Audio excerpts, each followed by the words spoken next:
د بابر مور اوس هم په سترګو سترګو باندې جاره وایي چې ما نه مې د ګل په شانتې زوی خپل سخر بې دردی ساره کتل کړی دی خو جینۍ ولې نه ورکوله نه به یې ورکوله موږ ته یې صفا سوال جواب کړی وی موږ خو په زبردستۍ باندې یعنې رشته نه کوله راځئ مینهواله چې مور او پلار نور څه ویل دي ټول معلومات عزتمن زه تاسو سره په دې ویډیو کې شریکوم موږ سره دا ویډیو تر اخره پورې وګورئ چې تاسو ته پوره معلومات در ورسیږي د دې معلومات نه مخکې زه تاسو ته دا یادګي نه کوم تاسو کو چینل زموږ په دې سوپر کلیک چینل کې نوي وئ چینل هم نوي سبسکرایب کړئ مهرباني وکړئ تاسو زموږ دا سوپر کلیک چینل د سره سبسکرایب کړئ خوا کې ورسره د ټلۍ نشان ووهئ هر یوه نوي معلوماتي ویډیو تاسو ته په اسانۍ باندې در ورسیږي عزتمن تاسو ته یاد وي چې تېره ورځ په تغبۍ کې بابر هلک خپل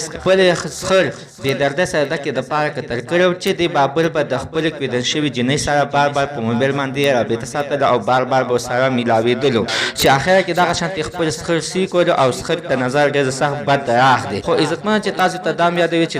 د دوی شپږ میاشتې د دغې کېدل شوې وي او شپږ میاشتې بعد بیا دا خپل سخر راونیولو او بې دردۍ سره کتل کو مخ هم ترې نه کټ کړی خو عزتمن چې مخ یې بیخي د کتلو نه و ځکه چې سپېږمۍ ترې نه کټ کړی وې جبه هم ترې نه کټ کړی او مخ هم ترې نه کټ کړی غټ ظلم زیاتی یې ورسره کړی چې د هغې په الزام کې عزتمن د دغه هغه کېدل شوې جینۍ هم په جیل کې ده او دغه جینۍ د تور زوی هم په جیل کې د ډېرو د رپوټونو په وینا باندې همدا کم کېږي چې د هر څه د دوی په سلا باندې شوي دي او بابر خلک د دوی په سلا باندې قتل شوي دی خو جینۍ هم دغه شانتې خبرې وکړې او ویې ویلې چې زما دې کې څه ګناه نشته دی بابر زما خوا خو ما ورسره مینه کړې وه ما ورسره په خپله مرضۍ باندې کوېدن کړې وه خو واقعي خبره د